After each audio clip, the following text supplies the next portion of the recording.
साल की उम्र होती है एक बच्चे की वोटिंग की। 18 साल के बाद वो इतना समझदार हो जाता है कि वो प्रधानमंत्री चुन सकता है, मुख्यमंत्री चुन सकता है। लेकिन 18 साल के बाद वो लड़का अपने पैरों पे खड़ा हो सके, ऐसा हमारा इस एजुकेशन सिस्टम ने कुछ नहीं बनाया। भाई दुनिया में सबसे ज़्यादा स्ट्रगल किसी का भी अंडररेटेड है ना, तो एक स्टूडेंट का है। ऐसा मैं इसलिए कह रहा हूँ, मैं किसी दूसरे का नहीं जानता, मैं एक अपनी कहानी लेके बता रहा हूँ। मैंने 8वीं क्लास से 7वीं क्लास के बाद कोई ऐसा दिन नहीं रहा होगा, मैं एक एवरेज बता रहा हूँ। वैसे तो 10 घंटा, 12 घंटे, 14 घंटे जब मैं खाली रहता हूँ, क्लास करने नहीं जाना रहता है, रूम पे रहता हूँ, तो पढ़ता हूँ। लेकिन ऐसा एक एवरेज कोई भी दिन नहीं है जिस दिन मैं 6 घंटा पढ़ाई ना किया हूँ। मैंने 7वीं क्लास के बाद से जो मेरा सबसे पसंदीदा खेल था क्रिकेट, जिसके लिए मैं दिन भर बिना खाए पिए खेलता रहता था, उसे छोड़ दिया। 8वीं क्लास से लेके अभी तक ऐसा कोई एक दिन नहीं रहा जिस दिन मैंने 6 घंटा पढ़ाई ना किया हो। और अभी मैं बीएससी सेकंड ईयर में हूँ, और मैं बीएससी सेकंड ईयर में हूँ जब अपनी, और लगभग मेरा उम्र 21 साल होने वाला है, और मैं अभी घर पे डिपेंडेंट हूँ। मैं अपना खर्चा तक नहीं निकाल पाता हूँ। और मैं जब जॉब के लिए कहीं जाता हूँ, जॉब की क्या ले ली, बस मेरे पास एक ऑप्शन है कि मैं टीचिंग करके अपना खर्चा निकाल सकता हूँ, क्योंकि साथ में कॉलेज भी जाना रहता है। तो मैं कहीं टीचिंग के लिए जाता हूँ, तो मुझे इस लिए सब अंडररेट कर देते हैं, कि इस नाम पे अंडररेट कर देते हैं कि मैं अभी बीएससी कर रहा हूँ। अभी तुम्हारा एज 21 साल का नहीं हुआ है, अभी तुम 20 साल के हो। 20 साल के बच्चे नहीं पढ़ाते हैं। यदि मैं यही जितना 20 साल अपना जो ज़िंदगी पढ़ाई में दिया, वही 20 साल किसी दूसरे फील्ड में दिया होता, 20 साल बाद छोड़ दो, मैंने 8वीं क्लास से ज़्यादा मतलब फ़ोकस किया था। ऐसे 7वीं क्लास तक वैसे बस नॉर्मली पढ़ता था और खेल पे भी ध्यान देता था।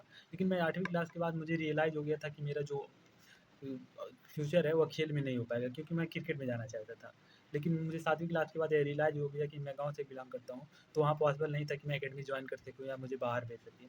तो मैं 8वीं क्लास से एकदम सीरियस हो गया था अपनी पढ़ाई को लेके, और कोई भी ऐसा दिन नहीं था जहाँ मैं 6 घंटे पढ़ाई नहीं करता था। और 9वीं क्लास से मैं गोरखपुर आ गया था। उस समय मेरी उम्र 13 साल की थी, और मैं उस 13 साल की उम्र में दिन में 1 बार खाना खा के सुबह 7 बजे, क्या कहते हैं, सुबह के टाइम 7:30 50 पे स्कूल रहता था। मैं 7 बजे रूम पर से निकलता था, मुझे 3 किलोमीटर पैदल जाना पड़ता था स्कूल के लिए। 3 किलोमीटर इधर से, 3 किलोमीटर उधर से, आगे 6 किलोमीटर मैं पैदल जाता था स्कूल। और 9वीं क्लास से लेके 12वीं क्लास तक मैंने ऐसा किया है। और अभी मैं जब कॉलेज में हूँ, कॉलेज भी मुझे जाने के लिए 2 किलोमीटर सुबह पैदल, 2 किलोमीटर शाम मतलब चल के आना पड़ता है। मैं जहाँ ऑटो करने जाता हूँ, वहाँ से, यहाँ से मेरा रूम 2 किलोमीटर है वो जगह। और जब मैं अब कॉलेज में आया तो सोचा कि 10वीं क्लास के बच्चे की, 11वीं क्लास के बच्चे को मैं आसानी से पढ़ा सकता हूँ, और मेरे पास 1 साल का टीचिंग एक्सपीरियंस है, क्योंकि मैंने 12वीं के बाद 1 साल पढ़ाई छोड़ दिया था।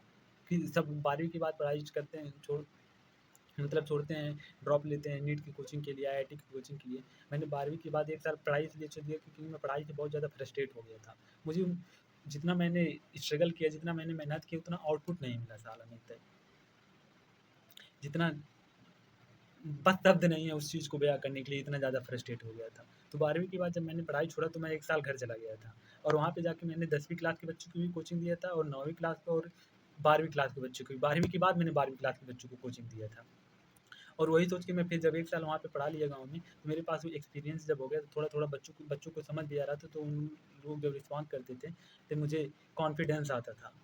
तो वही सोच के मैंने एडमिशन लिया कॉलेज में, कि मैं कॉलेज में एडमिशन ले लूँगा और साथ में बच्चों को ट्यूशन भी दूँगा, तो उससे मैं कॉलेज का फीस भी निकाल लूँगा और अपना खर्चा भी निकाल लूँगा। मुझे घर वालों पे डिपेंडेंट नहीं रहना है। क्योंकि 18 साल की उम्र होती है एक बच्चे की वोटिंग की। 18 साल के बाद वो इतना समझदार हो जाता है कि वो प्रधानमंत्री चुन सकता है, मुख्यमंत्री चुन सकता है। लेकिन 18 साल के बाद वो लड़का अपने पैरों पे खड़ा हो सके, ऐसा हमारा इस एजुकेशन सिस्टम ने कुछ नहीं बनाया। आप वही इस एजुकेशन सिस्टम को छोड़ के किसी भी फील्ड में रहिए यार, जितना समय बच्चा अपना पढ़ाई में देता है, उतना समय किसी भी फील्ड में दे। मज़दूरी भी किया होता तो साला नहीं तो आज जाके ठेकेदारी करता। 2 साल मज़दूरी करता, मिस्त्रीपन सीखता, उसके बाद जाके ठेकेदारी लेने लगता। तो वहाँ भी बहुत अच्छा खासा कर सकता था। लेकिन इस एजुकेशन फ़ील्ड में आके सबसे ज़्यादा यदि किसी कोई मतलब फ़ील्ड वरस्ट फ़ील्ड है, सबसे घटिया फ़ील्ड है, तो वह एजुकेशन फ़ील्ड आज के दौर में हो गया साला। तुम्हारी मेहनत कोई नहीं देखता है, और कोई देखे भी इससे फ़र्क भी नहीं पड़ता, क्योंकि जो मैं कर रहा हूँ वो मुझे पता है कि मैं क्या कर रहा हूँ, कितना मेहनत कर रहा हूँ, किसके लिए मैं कर रहा हूँ। हालाँकि ये भी सच बात है कि मैं किसी सरकारी नौकरी के लिए नहीं पढ़ता हूँ। मैं, क्योंकि मुझे 50-60 हज़ार की नौकरी मुझसे गधा मज़दूरी नहीं होगी। मैं जब इतना मेहनत किया हूँ, 11 घंटे, 12 घंटे, 6 घंटे तो एवरेज पढ़ाई में उतर रहा हूँ, 11 घंटे, 12 घंटे, 10-10 घंटे मैंने पढ़ाई किया है, तो ये 50-60 हज़ार की सरकारी नौकरी तक मुझे सीमित नहीं रहना था। इसलिए मैं किसी सरकारी नौकरी का आज तक फॉर्म भी नहीं डाला, और डालूँ क्या, आता भी है तो लीक होके चला जाता है। आपको एक स्टोरी और भी बता रहा हूँ कि आपने आज के दौर में एक बहुत ट्रेंडिंग शब्द सुना होगा कि यदि आपके पास डिग्री नहीं है लेकिन कोई स्किल है, तो आप उस स्किल के नाम पे जॉब कर सकते हैं, अच्छा खासा पैसा कमा सकते हैं। लेकिन ये दुनिया केवल कहती है कि आपके पास डिग्री नहीं है और स्किल है तो आप काम कर सकते हैं। मैं आपको एग्ज़ाम्पल देता हूँ। मैंने अभी एक बहुत फेमस कोचिंग इंस्टीट्यूट था, वहाँ पे फैकल्टी के लिए, बायोलॉजी की फैकल्टी के लिए भर्ती वैकेंसी निकला था।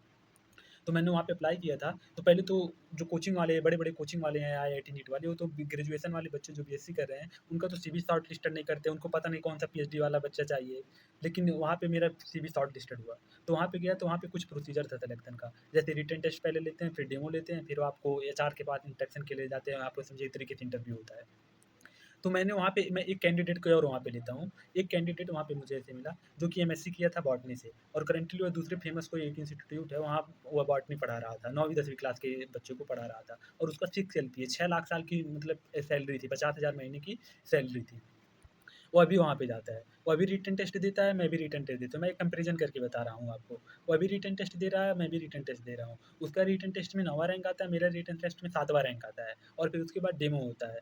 डेमो जब होता है तो वो डेमो क्वालीफ़ाई नहीं करता है, हालाँकि मेरा डेमो क्वालीफ़ाइड हो जाए। अब आप यहाँ पे देखिए, एक टीचर है जो एमएससी किया है बॉटनी से और अभी करंटली पढ़ा रहा है एक फेमस इंस्टीट्यूट में जहाँ उसकी 50,000 6 एलपीए की सैलरी है और वह दूसरे इंस्टीट्यूट में जब आ रहा है, तो उसका डेमो क्लियर नहीं हो पा रहा है।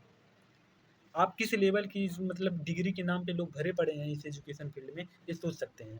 वह दूसरे इंस्टीट्यूट में पढ़ा रहा है और इस इंस्टीट्यूट में उसका डेमो नहीं क्लियर हो रहा है, तो वहाँ पे बच्चे को कैसे पढ़ा रहा है? ये मुझे इससे कोई फ़र्क नहीं पड़ता वो पढ़ा रहा है, क्या कर रहा है, इससे नहीं मतलब है। लेकिन मेरा यहाँ पे डेमो क्लियर हुआ। फिर मैं फाइनल राउंड एचआर से इंडक्शन के लिए जाता हूँ, इंटरव्यू होता है। तो वहाँ पे सब कुछ पूछते हैं कि आपका क्वालिफ़िकेशन अभी क्या है? कहाँ से बिलॉन्ग करते हैं, आपका मतलब 9 10th और 12th में कितना मार्क्स था, कितना एक्सपीरियंस है। तो मैंने वहाँ पे बताया कि मतलब अभी मैं बीएससी बायोटेक सेकंड ईयर कर रहा हूँ।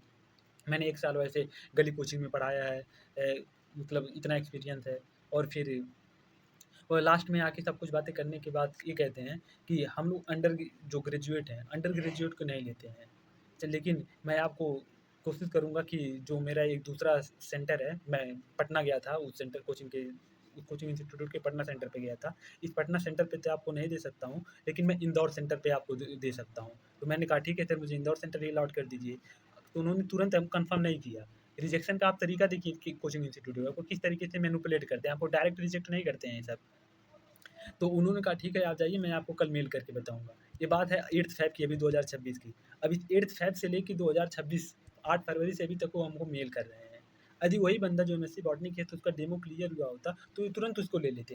लेकिन मैं अभी बीएससी सेकंड ईयर का हूँ, मैंने रिटन टेस्ट दिया उससे मेरा ज़्यादा रैंक आया। मैंने डेमो दिया, मेरा डेमो भी क्लियर हो गया। लेकिन मुझे इसलिए रिजेक्ट कर दिया कि मेरे पास डिग्री नहीं है। तो आप यहाँ पे समझिए स्किल भी आपके पास है, नॉलेज भी है। नॉलेज है तभी ना रिटन टेस्ट क्लियर हुआ, तभी ना डेमो क्लियर हुआ। आपके पास स्किल भी है, नॉलेज भी है, लेकिन डिग्री नहीं है तो आपको जॉब नहीं मिलेगी। या मैं केवल एक कोचिंग इंस्टीट्यूट की बात नहीं कर रहा हूँ, मैं लगभग हर कोचिंग इंस्टीट्यूट की बात कर रहा हूँ। सारे कोचिंग इंस्टीट्यूट तो सीवी भी शॉर्ट लिस्टेड नहीं करते हैं ग्रेजुएशन वालों की। आप सोचिए उनकी मानसिकता क्या है। और मैं स्कूल सिस्टम की बात करूँ तो मैं अपने एरिया के लगभग 20 स्कूल ऐसे होंगे जहाँ पे मैं गया हूँगा और सबने यही कह के रिजेक्ट कर दिया कि आप अभी बीएससी करके आइए, ग्रेजुएट होके आइए। तो मुझे ये समझ में नहीं आ रहा है कि आप क्या देख रहे हैं मतलब एक टीचर में? उसकी क्वालिफ़िकेशन देख रहे हैं कि उसके अंदर स्किल कैसा है, उसका नॉलेज कैसा है वो पढ़ा रहा है, इसको देख रहे हैं। तो ये दुनिया केवल एक काम कहती है कि स्किल आपके पास होना चाहिए, चाहे डिग्री हो, चाहे ना हो। लेकिन जब उसको आपको सेलेक्ट करना रहता है तो हमेशा आपको जज करेगा इसकी डिग्री